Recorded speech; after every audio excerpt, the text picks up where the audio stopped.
1017 Brezden, and I just jumped off the porch with Dirty Glove Bass. Hey, I watch Barbie whip, but bitch, you look better than Margot. Already know it's me when you see Berkeys with the cargo.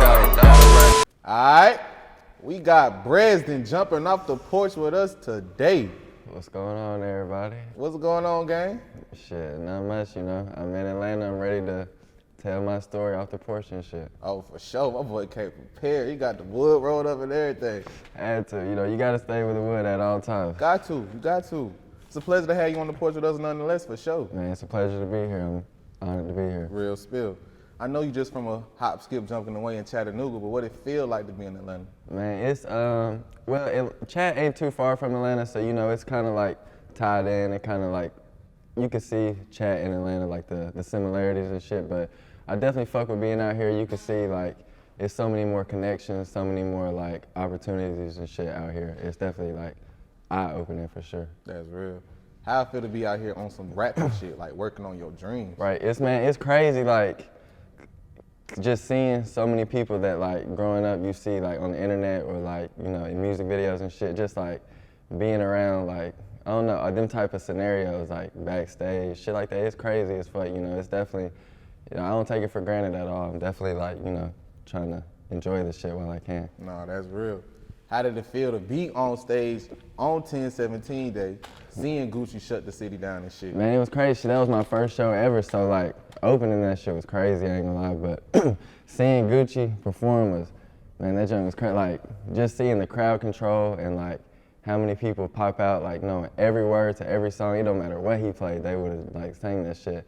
And especially, like, all the surprise performances, like, people popping out, just the love that he got, that shit was crazy to see for sure. It was definitely a crazy experience. Nah, for sure. I seen you on stage in the cut just soaking all that shit up. I'm like, yeah, that nigga. Man, yeah, I'm right behind the DJ watching everything. I had the perfect view, that shit. Yeah, that was wild.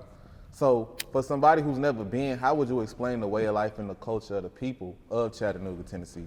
I think it has its similarities with, like, every city pretty much. Every city kind of has, like, its own little way of working, but it's like, you know, it's like a good little mix, like I said, of, like, Atlanta and then, like, a smaller city. It's like, it's not too small, not too big. It's like, you know, it's kind of the same as, like, every other place, I feel like. This not, like, too big of a city type shit. That's real. How would you explain your childhood growing up in that environment?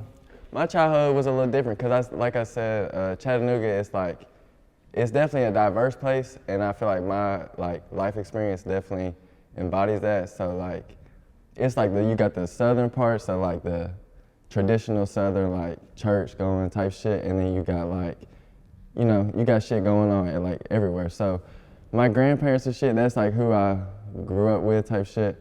That's more like the southern traditional people, and then, like, my parents and, like, the people that I was around type shit, it's more like the other shit. So it's like, you know. You well balanced. Right, type shit, You was outside. Well, no, just like, you know, I was around shit. I ain't gonna say. Like, there you know. go, there you go. So how would you explain yourself as a kid growing up? Definitely, like, out the way. I was never, like, you know, I'll say, I always felt like ahead of my time. I ain't gonna say ahead of my time, but, like, ahead of my peers type shit, ahead of my class. Like, I always felt more intelligent, more, like, you know, I knew what the fuck was going on type shit, more mature than other people, like, especially the people in Chat. I don't know if it's just Chat or, like, just kids being immature. I always felt like, you know, like I knew what was going on type shit. You want no nonsense type shit. Right, yeah, I was always, you know, standing on business. No, that's real. Right, 1 verse 50, Standing on business, on I'm always standing on business for sure. So at what point in your life would you say you started to break away from those southern traditions, you know, going to church and being with grandma and grandpa? Well, I think so I ain't start living with my grandparents till, like, later on. So really the earlier shit, I was more introduced to, like, the more urban lifestyle. So it was really more so of, like, that was just natural to me. And then, like, living with them was more of a switch up, like, having to change lifestyles. And then, you know, it just, I got used to it over time, like. For sure. Right. At what point would you say you knew you had an interest in urban culture?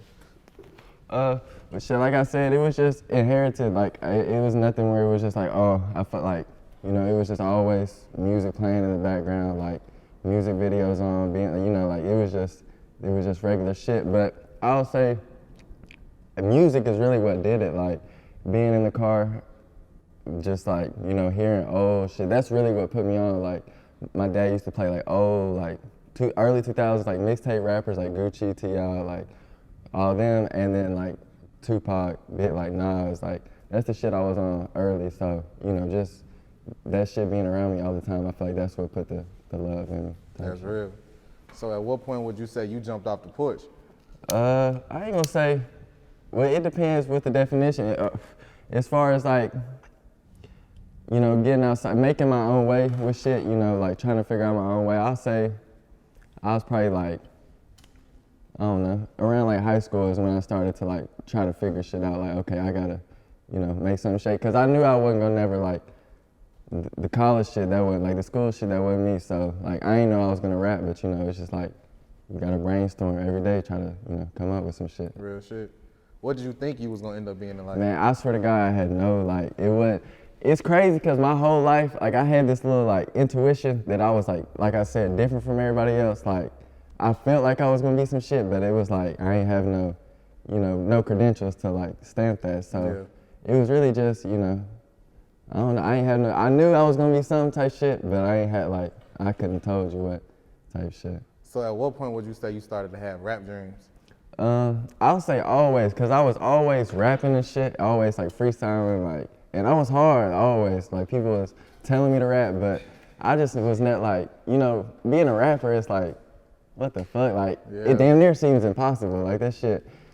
So I was never really like going hard with this shit, but I was always rapping. I'll say I started going hard like COVID, and I was just in my room like really fucking off on the phone, and then like I would show people at school, and they were like, oh, that's hard, or like, you know, so I just kept going. No, that's real.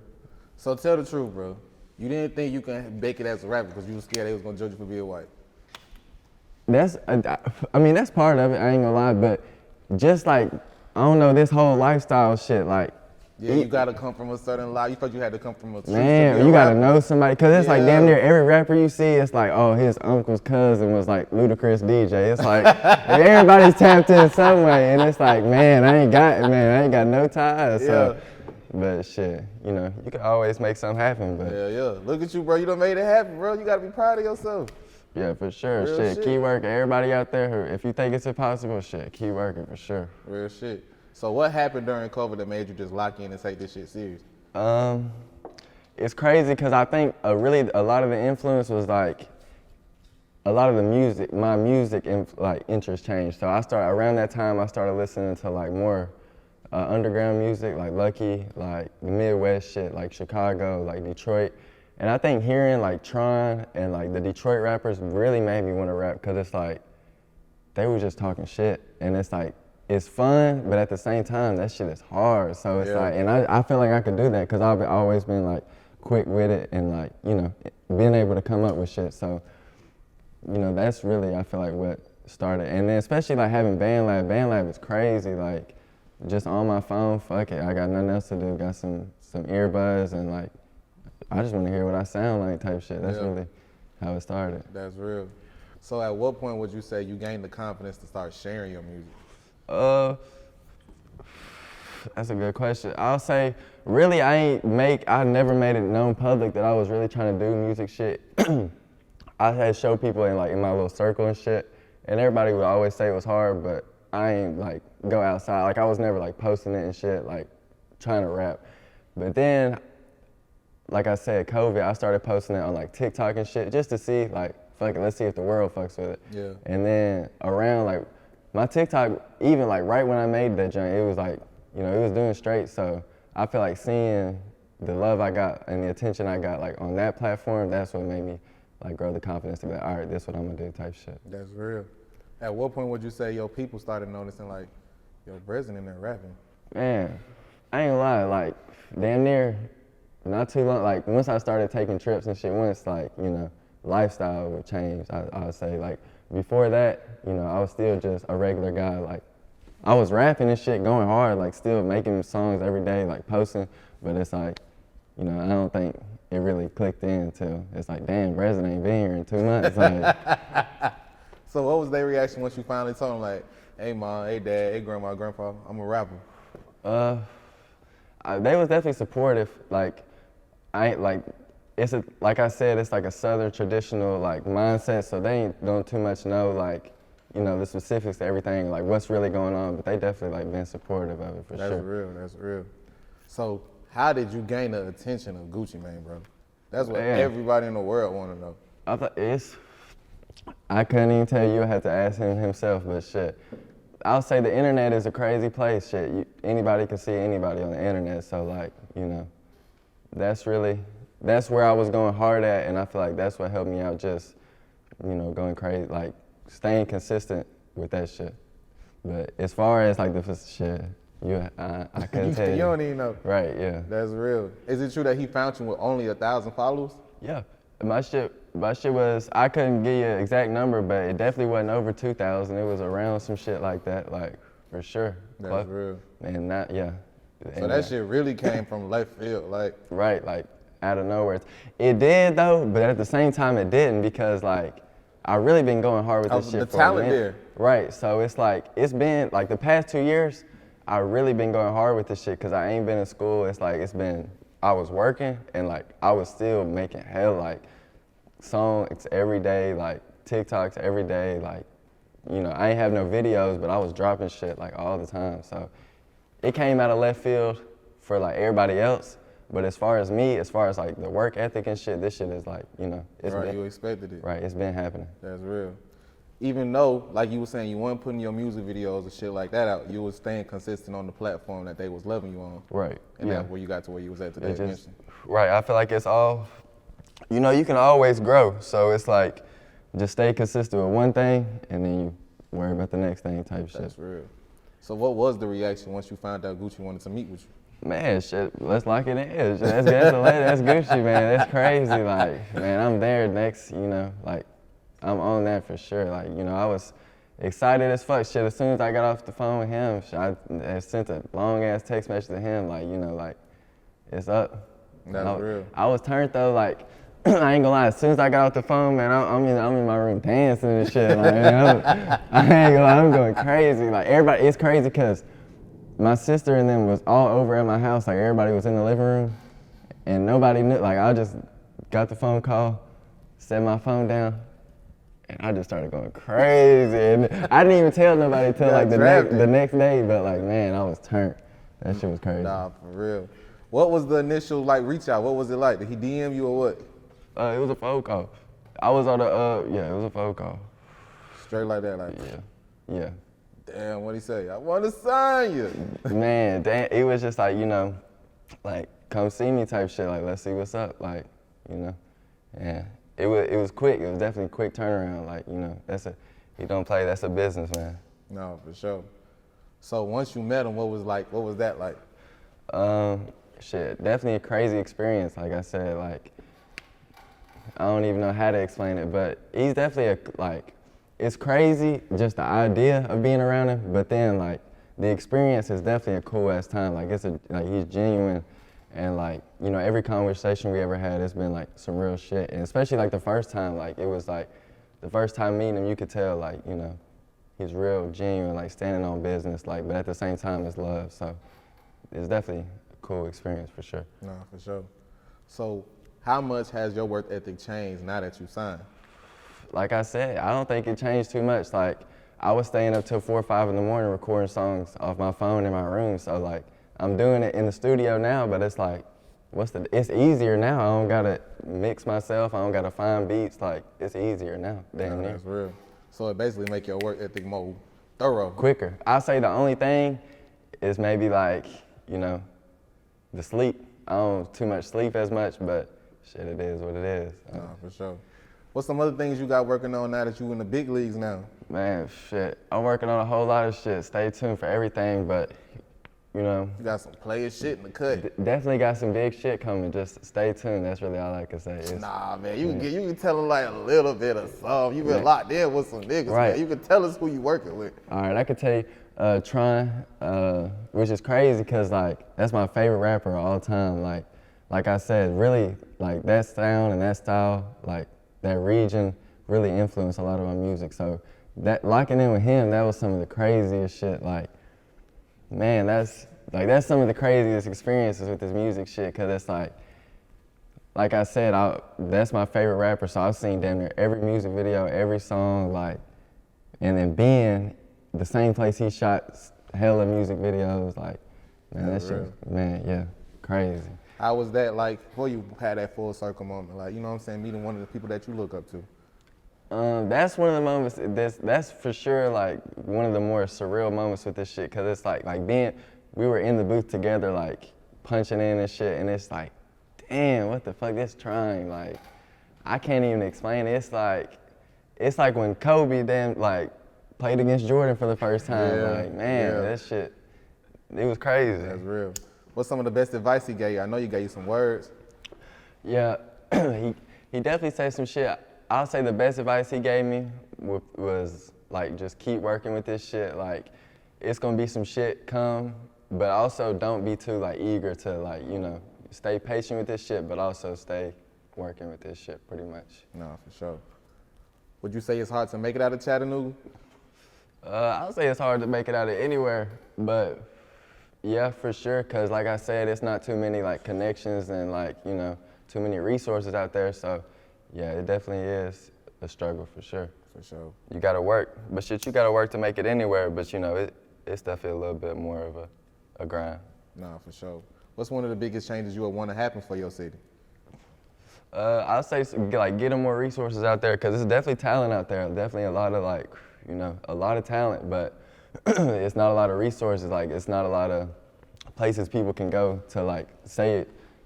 Like when I started rapping, it was like all on my phone, and like I figured that shit all out myself off the internet. Like, damn near you should, like, if you want to rap, like go to somebody, hey, I want to rap. What should I do? Like, what's the studio? Like, who do I need to talk to type shit. You know, I feel like just more direction for artists or producers, not even artists, just the music scene in general, for sure. Like, just getting more resources out there. For sure.